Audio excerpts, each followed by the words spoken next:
Dear students, next important question, law of radioactive decay. Okay. In previous section, the decay process of a single radioactive nucleus was discussed so far. ஒரு single நியூக்ளியஸில் இருந்து alpha particle emit ஆகிறது, beta emit ஆகிறது, gamma emit ஆகிறது, இந்த மாதிரி decay process for a single radioactive nucleus எடுத்து பார்த்தோம். In practice, we have bulk material of a radioactive sample. ஒரு யுரேனியம் சாம்பிள், புளூட்டோனியம் சாம்பிள்லாம் எடுத்தோம்னா which contain the vast number of radioactive nuclei. அதில் நிறைய ரேடியோஆக்டிவ் நியூக்ளியை இருக்கும். And not all the radioactive nucleus in a decay at the same time. அந்த சாம்பிளில் இருக்கக்கூடிய எல்லா ஆட்டமும் ஒரே நேரத்தில் டீகே ஆகாது. It decays over a period of time. ஒரு செகண்டில் ஒரு 2 ஆட்டம், அடுத்த செகண்டில் ஒரு 2 ஆட்டம், இப்படி தான் டீகே ஆகிட்டே போகும். அப்போ இது ஒரு ரேண்டம் ப்ராசஸ். நம்மளால் உறுதியாக சொல்ல முடியாது இந்த ஆட்டம் தான் டீகே ஆக போகுது, அடுத்து இந்த ஆட்டம் டீகே ஆக போகுது. ஏன்னா அது ஒரு குரூப் ஆஃப் ஆட்டம்ஸ், அதில் எது வேணாலும் டீகே ஆகலாம். So it implies that we cannot predict which nucleus is going to decay, or rather we can determine like a parabolic manner. probabilistic mannerல நம்ம சொல்லலாம். லைக் டாஸிங் எ காயின் மாதிரி ஹெட் விழலாம் அல்லது tail விழலாம். எந்த ஆட்டம் வேணும்னாலும் டீகே ஆகலாம்.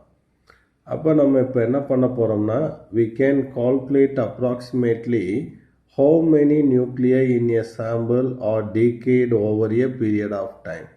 இப்போ கொடுக்கப்பட்ட டைம் ஒரு 5 மினிட்ஸ்னா 5 மினிட்ஸில் அப்ராக்சிமேட்டாக எவ்வளவு நியூக்ளியை ஒரு சாம்பிள்லேருந்து டீகே ஆகும் அப்படிங்கிறத இப்போ நம்ம பேசலாம். இப்போ ஒரு உதாரணத்துக்கு வர்றேன். இப்போ உங்ககிட்ட 100 ரூபா இருக்குது, சரியா? பணம் நீ எவ்வளோ செலவு பண்ணுற? 10 ரூபா செலவு பண்ணுற. மிச்சம் எவ்வளோ இருக்குது? 90. இது ஒரு டைம் வச்சுக்கலாம், டீங்கிற டைமில் நீ செலவு பண்ணுற. ஏன்னா உங்ககிட்ட 100 ரூபா இருக்கும்போது 10 ரூபா உனக்கு செலவு பண்ண தோணும் ஜென்ரலாக. சப்போஸ் உங்ககிட்ட 1000 ருபீஸ் இருக்குது. அப்போ 1000 ருபீஸ் இருந்தால் காசு அதிகமாக இருக்குது, அதிகமாக செலவு பண்ண தோணும். அப்போது ஒரு 100 ருபீஸ் செலவு பண்ணுற. ரிமைனிங் எவ்வளோ இருக்கும்? 900 இருக்குமா? இப்போ உங்ககிட்ட 10,000 ருபீஸ் கொடுக்குறாங்க. அப்போ 10,000 இருக்கும்போது தாராளமாக செலவு பண்ணுவோம். ஒரு 1000 செலவு பண்ணிவிட்டு ரிமைனிங் 9,000 வச்சுருக்கோம். என்ன சார் அப்படின்னு இப்போ அமௌண்ட்டாக சொன்னதெல்லாம் நான் என்னவா மாற்ற போகிறேன்னா ஆட்டம்ஸ். இப்போ ஒரு சாம்பிளில் 100 ஆட்டம்ஸ் இருக்குது. எப்போ? Initial number of atoms when time equal to 0. ஓகேவா? அப்போ 100 ஆட்டம்ஸ் இருக்குது. அப்போ அந்த டீங்கிற டைம் முடியும் போது எவ்வளோ டீகே ஆயிடுது? Decay R disintegrate, சிதைவடைந்துருது. 100 இருந்தால் 10 சிதைவடைந்துருது. அப்போ left undecayed after the time டீங்கிற டைம் முடிஞ்ச பிறகு மிச்சம் எவ்வளோ இருக்கும்? லெஃப்ட் அன்டிகேடு 90 ஆட்டம்ஸ் இருக்கும். இதை n அப்படின்னு சொல்லுவோம். ஐடியா புரியுதா? என்னாட்டங்கிறது இனிஷியல் ஆட்டம்ஸ். அப்போ 1000 இருந்துச்சுன்னா 100 டீகே ஆகும். மிச்சம் எவ்வளோ இருக்கும்? 900 ஆட்டம்ஸ் இருக்கும். ஓகேவா? ரைட். அப்போ at any instant the number of decays per unit time is called a decay rate அப்படின்னு சொல்லுவோம். decay rate அப்படின்னா number of at any instant ஒரு given timeல the number of decays per unit time dn by dt அப்படின்னு எழுதுவோம். என்னங்கிறது அன்டிகேடு நியூக்ளியை, decay ஆகாமல் மிச்சம் இருக்கக்கூடிய நியூக்ளியை. ஓகே. அப்போ மிச்சம் இருக்கிறது 90 இருந்துச்சு எப்போ? 100 ஆட்டம் இருக்கும்போது. 900 இருந்துச்சு எப்போ? 1000 இருக்கும்போது, டைம் 1000 எப்போ இருக்குது? 10,000 இருக்கும்போது. அப்போ the decay rate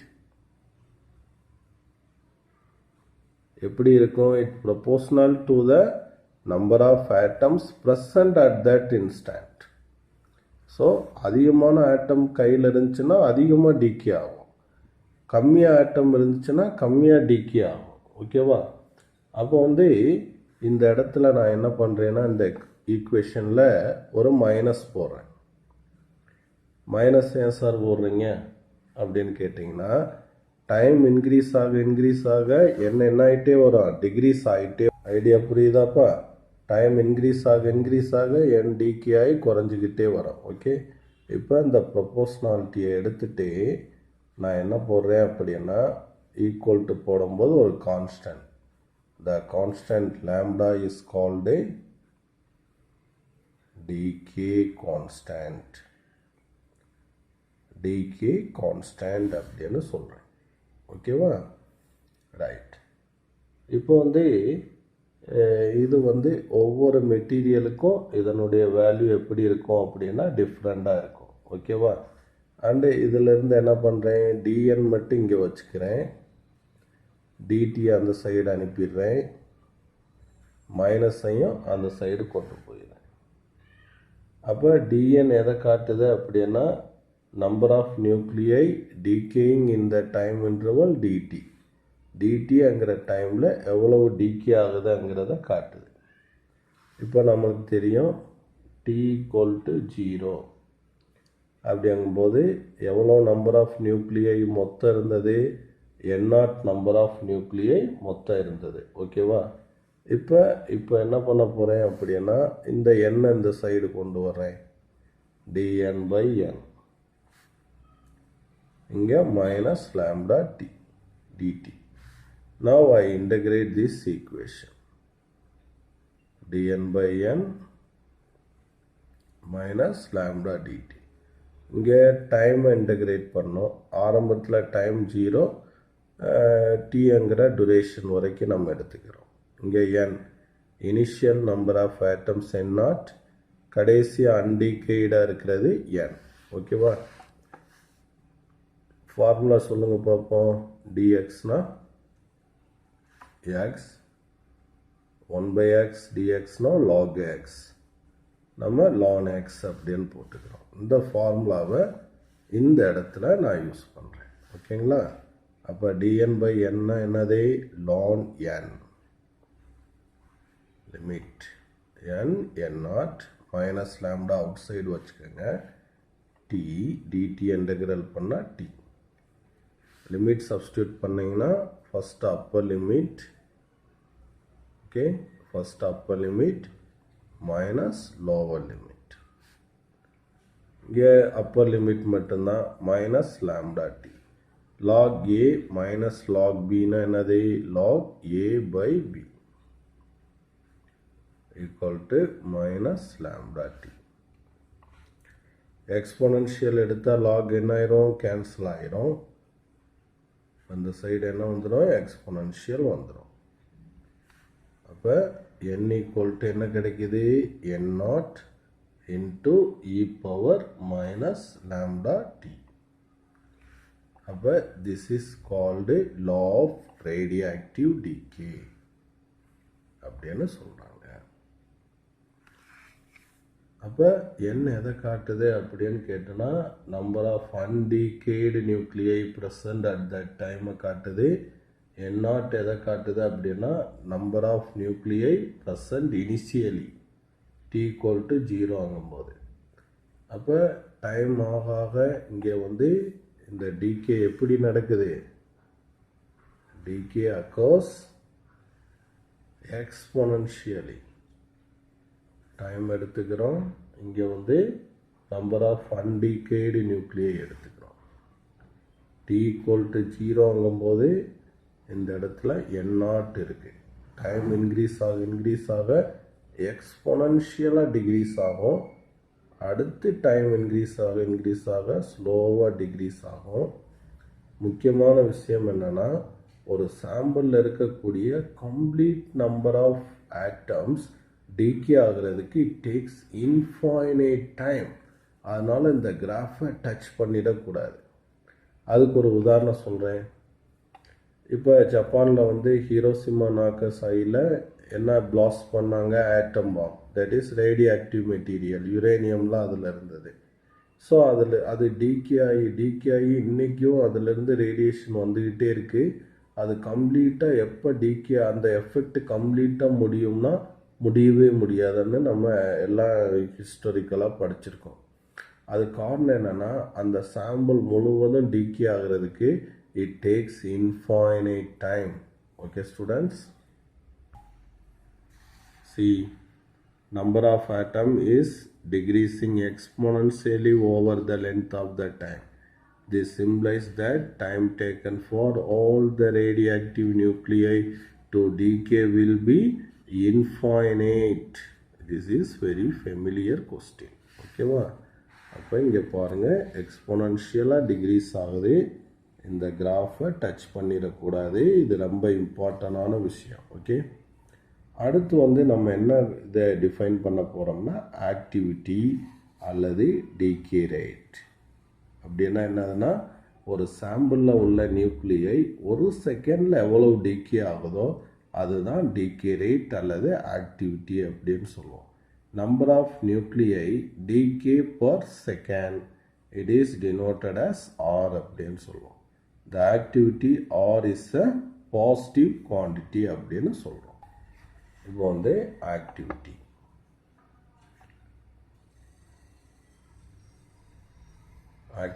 is a positive quantity R அப்படின்னு சொல்லுவோம்.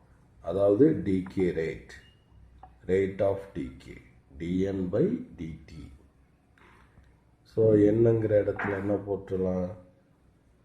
From the above equation, என்னங்கிற இடத்துல n0 e power minus lambda t, n constant. இதை டிஃப்ரென்ஷியேட் பண்ணலாம். ஸோ உங்களுக்கு தெரியும் differentiation formula e power ax எப்படி டிஃப்ரென்ஷியேட் பண்ணுவோம்? a e power ax. இந்த ஃபார்முலாவை நம்ம இங்கே யூஸ் பண்ணலாம்.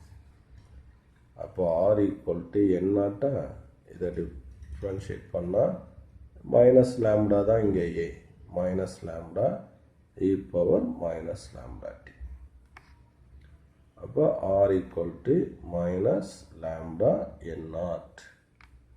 Okay, e power minus lambda t. இப்போ ஆர்ங்கிறது என்னது? It is a positive quantity. அப்போ அப்சல்யூட் வேல்யூ எடுக்கும்போது மைனஸை நம்ம தவிர்த்துடணும்.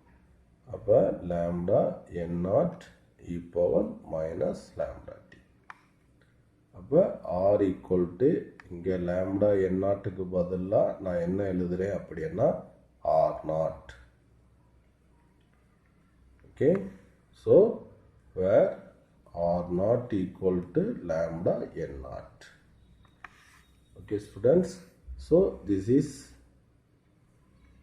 decay equation, that is activity equation, where this is the decay equation, both are similar manner. okay, அதே நேரத்தில் இந்த ஆர்க்கு என்ன எழுதலாம்? இந்த இதை கொஞ்சம் பாருங்க. dn/dt equal to lambda n. அப்போ இதுக்கு அப்சல்யூட் எடுத்தால் dn/dt equal to lambda n வருமா?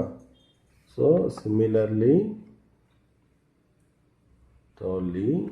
we write r equal to lambda n அப்படின்னு எழுதலாம்.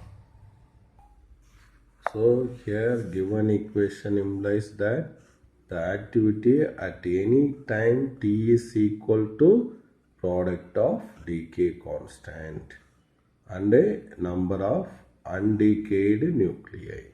Decay constant lambda, n undecayed nuclei, ரெண்டையும் ப்ராடக்ட் பண்ணுறது அட் எனி டைம் இன்டர்வலில் அதனுடைய ஆக்டிவிட்டியை தரும் அப்படின்னு சொல்கிறோம்.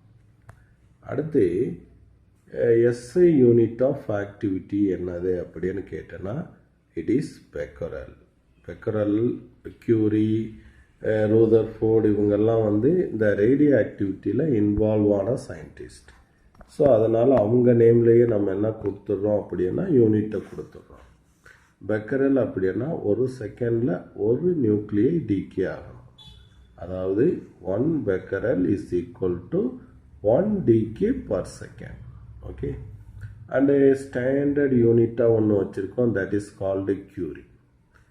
curie அப்படின்னா என்னது அப்படின்னு கேட்டோன்னா 1 கிராம் ரேடியம் எடுத்துக்கிட்டோம்னா ஒரு செகண்டில் 3.7 into 10^10 டிகேஸ் நடக்கும். இதை தான் நம்ம என்னன்னு சொல்லுவோம்னா 1 curie. Very very important 2 mark. 1 curie was defined as the number of decays per second in 1 gram of radium atom. 1 gram radium atomல ஒரு செகண்ட்ல 3.7 into 10^10 டிகேஸ் நடந்துச்சுன்னா அந்த ஆக்டிவிட்டிக்கு வேல்யூ 1 curie அப்படின்னு சொல்லுவோம். அப்போ 1 curie equal to CI, curie simple 3.7 into 10^10 decays per second.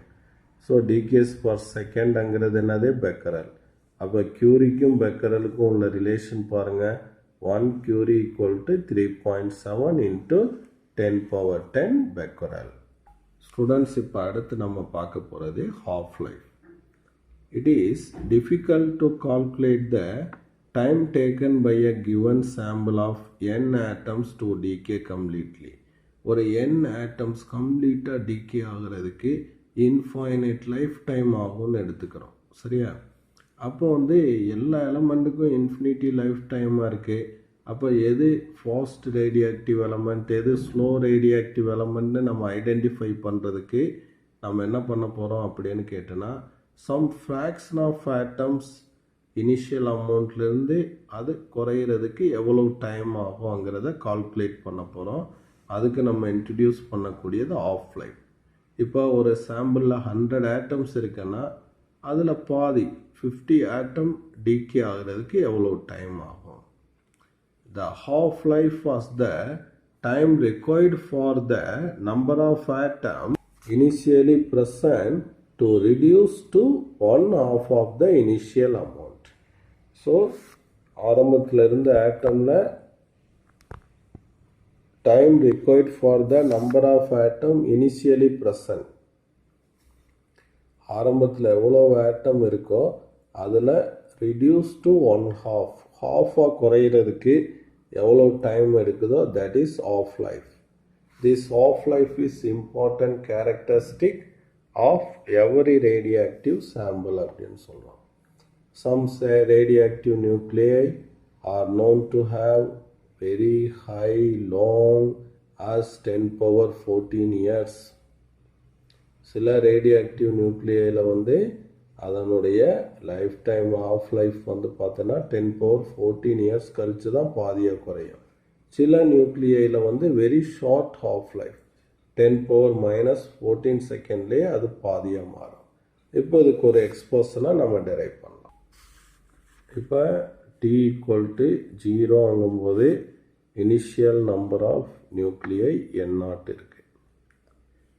இப்போ T equal to T half life time முடிஞ்ச பிறகு இனிஷியல் நம்பர் ஆஃப் ஆட்டம்ஸ் எவ்வளவு குறையும்? பாதியாக குறைஞ்சிருமா? அப்போ from the law of decay law, from the decay law or disintegration law. Decay law n equal to என்னது? n0 e power minus lambda t. அப்போ இங்கே டீக்கு பதிலாக டி ஆஃபையும் இந்த n அங்கிற இடத்துல நம்பர் ஆஃப் ஆட்டம்ஸ் பாதி டிகே ஆயிடுச்சுன்னா இப்போ ஆரம்பத்தில் n0 இருக்குது. அப்போ number of atoms left 0. T ஆஃபில் பாதி டிகே ஆயிடுது. அப்போ மிச்சம் எவ்வளோ லெஃப்டாக இருக்குது? n0/2 லெஃப்டாக இருக்குது. n இருக்கிற இடத்துல n0/2 போடுங்க. அப்போ n0/2 இங்கே n0 e power minus lambda t half. n0 cancel ஆயிருமா? அப்போ 1/2. இதை அப்படியே டினாமினேட்டரில் இறக்கிட்டேன்னா மைனஸ் என்ன ஆயிரும்? ப்ளஸ் ஆயிருமா? அப்போ cross multiply பண்ணுங்க e power lambda t of equal to 2. Take log on both side, exponential cancel. அப்போ equal to log base c2. base c2வை log base 10 மாற்றணும். log base 10 மாற்றணும்னா 2.303 ஆல் மல்டிப்ளை பண்ணோம்னா log base 10 மாறிடும். இப்போ இந்த t of தான் கண்டுபிடிக்க போகிறோம். லேம்டாவை கீழே கொண்டு வந்துடலாம். 2.303 log எடுத்து 20க்கு நேராக 0க்கு நேராக பார்த்தீங்கன்னா 30 10 30 10 இதனுடைய வேல்யூ. இங்கே லேம்டா கீழே வந்துடும். இப்போ அதை ரெண்டையும் நீ மல்டிப்ளை பண்ணனா t half equal to 0.6931 by lambda. This is the half life அப்படின்னு நமக்கு கிடைக்கும். Okay students, so T of is inversely proportional to decay constant. So இந்த கொண்டு வந்திருக்காங்களா? ஸோ இந்த ரெண்டு ஈக்குவேஷனும் நம்மளுக்கு இம்பார்ட்டன்ட். அப்போ உன்னோட ஹாஃப் லைஃப் வந்து ஷார்ட்டாக இருக்குன்னு வச்சுக்கோ, அது சீக்கிரமே தீர்ந்து போயிடும். அப்போ அது சேஃபான material. One should not think that short half-life material is safer than long half-life material because it will not last long. Okay, shorter half-life sample will have higher activity. என்ன சொல்றாங்க அப்படின்னா, ஷார்ட் லைஃப் டைம் இருந்துச்சுன்னா அது சீக்கிரம் தீர்ந்து போயிடும். அப்போ அது சேஃபான மெட்டீரியலா அப்படின்னா கிடையாது. should not think அப்படின்னு நினைக்காத. ஏன்னா அதிலிருந்து ரேடியேஷன் வந்து வேகமாக வெளியே வரும். அதனால் shorter half life sample will have higher activity and it is more radioactive which is more harmful. இப்போ இங்கே பார்த்தோமா, சில எலமெண்ட்டுக்கு ஆஃப் லைஃப் 14 இயர்ஸ்னால் அது மீடியமாக ரேடியேஷன் எமிட் பண்ணோம். 10⁻⁻14 செகண்ட்ஸ் சில மெட்டீரியலுக்கு இருக்குது. அவள் ஃபாஸ்ட்டாக அது ரேடியேஷன் எமிட் பண்ணோம். அப்போ இது டேஞ்சரா இது டேஞ்சரானு பார்த்தா இந்த இது தான் டேஞ்சர். ஓகேவா? அதை தான் இங்கே சொல்லியிருக்கான். அப்போ ஷார்ட் ஆஃப் லைஃப் மெட்டீரியல் இது சேஃப் கிடையாது. ஏன்னா it will not last long, அதிக நேரம் நீடிக்காது. The shorter half life sample will have higher activity, it is more radioactive and is more harmful அப்படின்னு சொல்லியிருக்கான். அடுத்து ஒரு கான்செப்டை நம்ம பேசுவோம் ஆஃப் லைஃப்பில். இப்போ பாருங்கள் ஸ்டூடெண்ட், ஸ்டார்டிங்கில் ஒரு 100 ஆட்டம் இருக்குது. முதல் ஆஃப் லைஃப் முடியும் போது எவ்வளோ டிகே ஆயிடுது? 50 டிகே ஆயிடுது. ஓகே, ஸோ இது டிகே.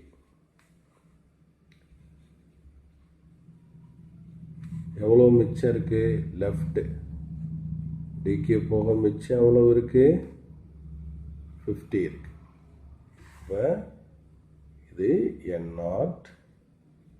இப்போ வந்து இங்கே என்ன இருக்குது? n0/2. இது டிகே ஆயிருக்கு. லெஃப்ட் எவ்வளோ இருக்குது? n0/2. அடுத்து ஒரு செகண்ட் டிகே இப்போ இங்கேருந்து ஸ்டார்ட் ஆகும். இப்போ 50 இருக்கா? 2 ஆஃப் லைஃப் முடியும் போது டிகே எவ்வளவு? பாதி. 50ல் பாதி எவ்வளவு? 25. ஓகேவா? 50ல் பாதி 25 டிகே ஆகும். அடுத்து வந்து மிச்சம் எவ்வளோ இருக்கும் அப்படின்னு கேட்டேன்னா 25 மிச்சம் இருக்கும். ஓகேவா? ரைட். இப்போ இது கூட உங்களுக்கு கொஞ்சம் கன்ஃபியூஸ் ஆகும். இப்போ நான் தெளிவாக சொல்கிறேன். ஆரம்பத்தில் n0 இருக்குது, இது டிகே, இது லெஃப்ட். இப்படி வச்சுக்கலாம். ஃபஸ்ட்டு ஆஃப் லைஃப்பில் 50 டிகே ஆச்சு. அப்போ 50 லெஃப்டாக இருக்குது. இப்போ ரெண்டாவது ஹாஃப் லைஃப்பில் 50 மிச்சம் இருக்கா? அப்போ 25 டிகே ஆயிரும். மிச்சம் இதில் நம்மளுக்கு கடைசியாக மிச்சம் இருக்கிறது 25 தான். அப்போ ரெண்டு ஆஃப் லைஃப் முடியும் போது எவ்வளோ டிகே ஆயிருக்கு? 75 டிகே ஆயிருக்கு. எவ்வளோ மிச்சம் இருக்குது? Idea clear students? டோட்டல் 100 தானே. அப்போ 2 ஆஃப் லைஃப் கம்ப்ளீட் ஆகும்போதே என்கிட்ட மிச்சம் இருந்தது டிகே ஆகி முடித்தது ஃபஸ்ட் ஆஃபில் 50, அடுத்த ஆஃபில் ஒரு 25, 75 டிகே ஆயிடுச்சு. அப்போ என் கைவசம் மிச்சம் இருக்கிறது 25 தான் மிச்சம் இருக்குது. இப்படி தான் கால்குலேட் பண்ணணும். ஓகேவா?